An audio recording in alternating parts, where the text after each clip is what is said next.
Yo mga kabahag, mag alas 9:30 na nga na makakuha ko ng booking dito sa Green Hills Shopping Center dito sa San Juan.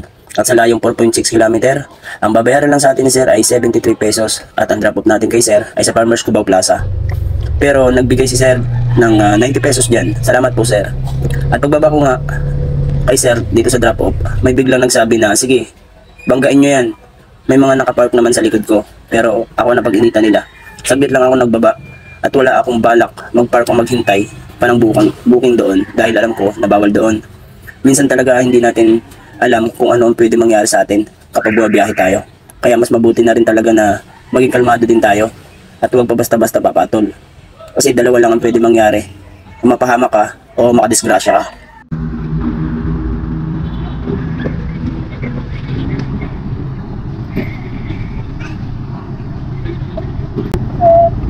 Ingat po kayo, thank you po.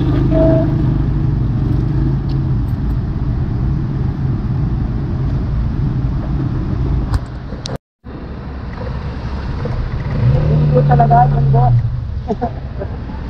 Gongo.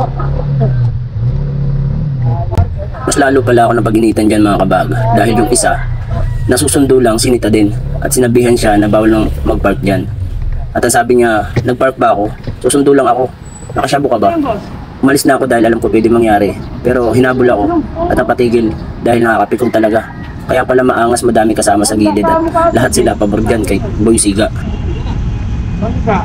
Grabe ka naman. Saglit lang nagbaba dyan. Dito naman. Nagbaba lang eh.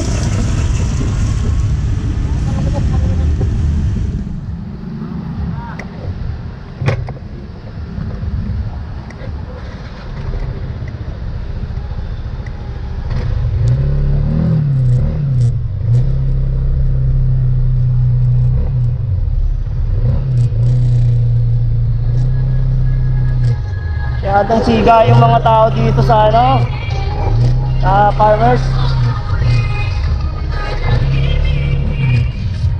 Mapapaaway pa. Saglit lang ako nagbaba doon mga kapag. Mga siga, nabanggain daw. Masyadong mga matatapang yung yung mga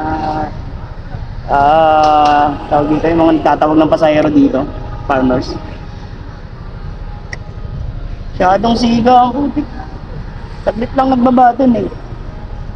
Hindi naman nakakaabala eh.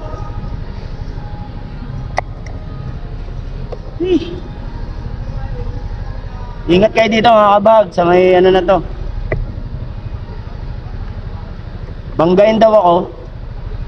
Grabe yung mga dito. Solid. Pero hindi ko na pinansin.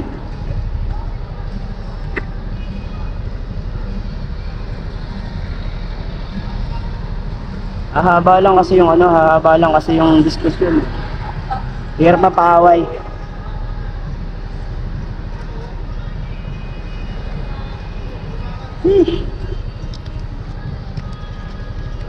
Nanginig yung laman ko doon mga kabahag. Nakakapikon. Buti na lang medyo tayo, kalmado rin tayo.